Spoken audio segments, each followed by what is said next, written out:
సుమన్ టీవీలో మీ personal and business promotions కోసం కింది నెంబర్కి కాంటాక్ట్ చేయండి.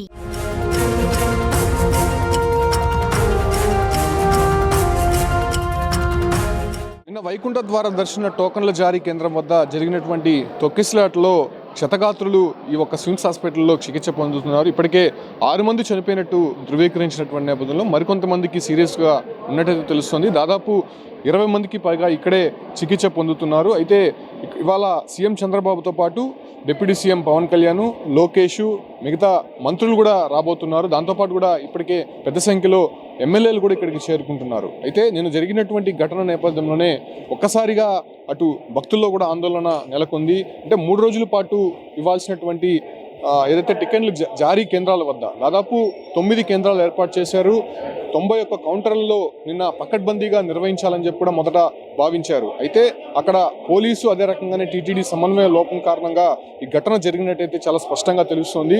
ఒక్కసారిగా బైరాగపట్టెడ వద్ద అదే రకంగానే విష్ణు నివాసం వద్ద ఎక్కువ సంఖ్యలో కూడా భక్తులు రావడము, అక్కడ ఆ ప్రాంతంలో చాలా పోలీసులు కొంత నిర్లక్ష్యంగా వ్యవహరించడం కారణంగానే ఘటన జరిగినట్టయితే స్పష్టంగా తెలుస్తోంది. అయితే చనిపోయినటువంటి మృతుల విషయాలకు వస్తే విశాఖకు చెందినటువంటి 3 అక్కడే చనిపోయారు.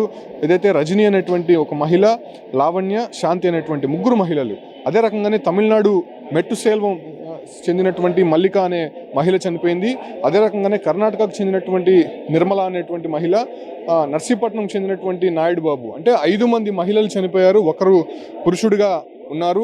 ఈ 6 మంది మృతదేహాలకి సంబంధించి తిరుపతి రొయ్య ఆసుపత్రిలో ఇప్పటికే పోస్ట్ మార్టం పూర్తి చేసేందుకు అన్ని ఏర్పాట్లు కూడా చేస్తున్నారని చెప్పుకోవచ్చు. అయితే ఘటనకి సంబంధించి ఇష్యూ ఎక్కడ జరిగింది, అసలు అంత పెద్ద ఎత్తున అక్కడ క్రౌడ్ రావడానికి ఎవరు కారణం అనే దానిపైన ఒకసారి మనం అనాలిసిస్ చేస్తే సరిగ్గా 13 ఏదైతే ఈ నెల 10, 11, 12 3 రోజులకు గాను 1,20,000 టోకన్లు ఇవ్వడానికి టీటీడీ ఏదైతే 9 కేంద్రాలను ఏర్పాటు చేసింది. అయితే కేంద్రాల వద్ద పకడ్బందీ ఏర్పాట్లు చేయాలని చెప్పి టీటీడీ చైర్మన్తో పాటు అటు పాలక మండలి అధికారులు అనేక సందర్భాల్లో కూడా మీటింగ్లు చేశారు, రివ్యూ మీటింగ్లు పెట్టారు, మీడియా సమావేశాల్లో వాళ్ళు చెప్పినటువంటి పరిస్థితి. బట్ అంత హడావిడి చేసినటువంటి టీటీడీ ఎందుకు అక్కడ ఏర్పాట్లలో భక్తుల భద్రతా విషయంలో నెగ్లెక్ట్గా ఉంది అనేటువంటి విషయాలు మాత్రం ఇప్పుడు పూర్తిగా కూడా కొంత ప్రశ్నార్థకంగా మారింది.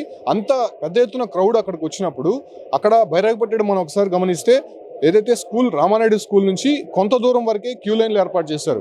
సో అటు తర్వాత ఒక పార్క్లో అందరినీ కూడా ఉంచేసి వాళ్ళని కొంతమందిగా పంపించే ప్రయత్నం చేస్తున్నారు. అక్కడ ఘటన జరిగినటువంటి సీన్ ఒకసారి మనం గమనిస్తే ఒక వ్యక్తికి ఊపిరాడకపోవడంతో ఆ వ్యక్తిని బయటికి తీసుకొచ్చే ప్రయత్నంలో భాగంగా అక్కడ డిఎస్పీ ఆధ్వర్యంలో ఉన్నటువంటి పోలీస్ సిబ్బంది గేట్లు తెరవడం జరిగింది. అయితే గేట్లు తెరుస్తున్నారు అనేటువంటి ఒక ఆలోచనతో వెనక ఉన్నటువంటి భక్తులందరూ కూడా ముందుకు వచ్చే ప్రయత్నం చేశారు. అయితే అదే సమయంలోనే గేట్లు ఒక్కసారిగా కూడా లోపలికి తోసేయడము, ఆ ఉన్నటువంటి ముందర ఉన్నటువంటి భక్తులు వెనక ఉన్నటువంటి భక్తుల పైన వెళ్ళిపోయి పడిపోవడం. సో వెళ్ళిపోయి పడిపోవడంతోనే అక్కడ చాలా మంది ఊపిరాడకుండా కింద పడిపోయినటువంటి పరిస్థితి, చాలా మందిని సిపిఆర్ చేసినటువంటి దృశ్యాలు కూడా మనం చూసాం.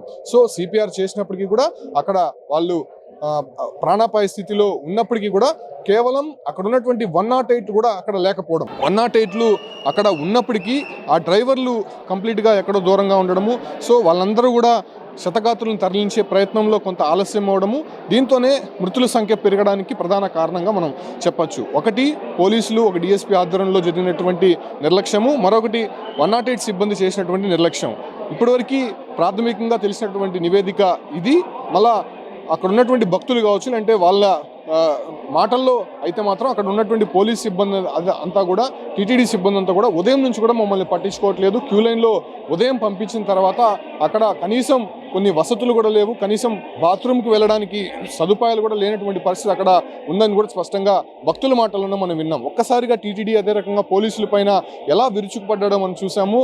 అయితే ఇంత పెద్ద ఎత్తున ప్రచారాలు చేసినటువంటి టీటీడీ, అంత పెద్ద ఎత్తున ధార్మిక సంస్థగా ఉన్నటువంటి టీటీడీ, ఎంతోమంది ఎంప్లాయీస్, సిబ్బంది ఉన్నటువంటి ఈ ఒక్క సంస్థ ఎందుకు మేనేజ్మెంట్ చేయలేకుండా పోయింది అనేటువంటి విషయాలపైన ఇప్పుడు ప్రస్తుతం ప్రశ్నార్థకంగా మారింది. ఇదే ఘటన పైన చాలామంది కూడా సీరియస్ అవుతున్నారు. వివిధ రాజకీయ పార్టీలతో పాటు అనేక మంది కూడా తిరుపతి స్విమ్స్ హాస్పిటల్కి వస్తున్నారు. అదే రకంగానే 6 మంది చనిపోయారు కాబట్టి చనిపోయినటువంటి వారి కుటుంబాలు పూర్తిగా కూడా ఆవేదన వ్యక్తం చేస్తున్నాయి. ఖచ్చితంగా ఇది మేనేజ్మెంట్ లోపంగానే చెప్తున్నారు. ఎందుకంటే గతంలో అనుభవాలను ఎందుకు దృష్టిలో ఉంచుకోలేదు, దాదాపు 3,000 మంది పోలీసులను అక్కడికి మోహరించారు, ఎందుకు దాన్ని పకడ్బందీగా ఏర్పాట్లు చేయలేకుండా పోయారు అనే దానిపైన కూడా ఇప్పటికే కొంత విమర్శలు అయితే వినిపిస్తోంది. బట్ ఇవాళ సీఎంతో పాటు డిప్యూటీ సీఎం మిగతా మంత్రులందరూ కూడా ఇక్కడికి వస్తున్నారు కాబట్టి వాళ్ళు వచ్చిన తర్వాత పూర్తి నివేదిక ఇస్తామని చెప్పి కూడా ఇక్కడ ఉన్నటువంటి అధికారులు చెప్తున్నారు కాబట్టి అసలు ఎటువంటి నివేదిక ఇవ్వబోతున్నారు, ఖచ్చితంగా ఈ ఘటన పైన సమగ్ర విచారణ జరపాలి, ఇప్పటికే ఒక కమిటీని వేసేందుకు కూడా ఆలోచిస్తున్నారు కాబట్టి సో ఖచ్చితంగా ఈ ఇన్సిడెంట్కి సంబంధించి కూడా కొంత ఇబ్బందికర పరిస్థితులు అయితే నెలకొందని చెప్పుకోవచ్చు. అసలు 3 రోజుల పాటు ఇచ్చేటువంటి టికెట్ల జారీ నేపథ్యంలోనే 1,20,000 టికెట్లు పూర్తయినటువంటి సందర్భంగా ప్రస్తుతం వైకుంఠ ద్వార టోకన్లకు సంబంధించి జారీ నిలిపివేసినట్టయితే టీటీడీ ప్రకటించింది. ఇక 13వ తారీఖు నుంచి మళ్ళీ ఎప్పుడు ఇస్తామనే దానిపైన కూడా ప్రకటన చేస్తామని చెప్పి కూడా చెప్పింది. అయితే ఇప్పుడు క్యూలైన్ మేనేజ్మెంట్కి సంబంధించి ఇక రాబోయే రోజుల్లో ఎలా ఉండబోతుంది అనే దానిపైన కూడా భక్తుల్లో ఆందోళన నెలకొంది. ఎందుకంటే ఇక్కడ నుంచే కాదు, నార్త్ ఇండియా నుంచి వచ్చున్నారు, అటు కర్ణాటక, తమిళనాడు, మహారాష్ట్ర ఇటువంటి ప్రాంతాల నుంచి కూడా వచ్చినట్టు భక్తులతో మనం మాట్లాడాం. సో వీళ్ళందరూ కూడా ఒకటే ఫైర్ అవుతున్నారు. అన్ని కేంద్రాలు పెట్టారు, కానీ ఒక కేంద్రం వద్దే అంతమంది భక్తులు రావడానికి కారణాలు ఏంటి? ఒకవేళ ఇక్కడ ఎక్కువ మంది భక్తులు ఉంటే ఎక్కడైతే తక్కువ ఉంటారో అక్కడికి తరలించే ప్రయత్నం ఎందుకు చేయలేదు? ఒకటి, తొక్కిసలాట జరిగిన తర్వాత అక్కడ అంబులెన్స్ డ్రైవర్లు ఎందుకు లేరు? మరోవైపు పోలీస్ వాహనాలు ఉన్నప్పటికీ కూడా ఎందుకు పోలీస్ వాహనాల్లో ఆ క్షతగాతులను తరలించలేదు? ఇవన్నీ కూడా ప్రశ్నలుగా మిగిలినటువంటి నేపథ్యంలోనే వీటన్నిటికి కూడా అటు ప్రభుత్వం కానీ టీటీడీకి సమాధానం చెప్పాల్సి ఉంటుంది. ఇవాళ సీఎం వచ్చిన తర్వాత పూర్తి నివేదిక ఇస్తామని చెప్పి కూడా టీటీడీ అధికారులు, అదే రకంగానే ఇక్కడ ఉన్నటువంటి ప్రభుత్వ అధికారులు స్పష్టం చేస్తారు.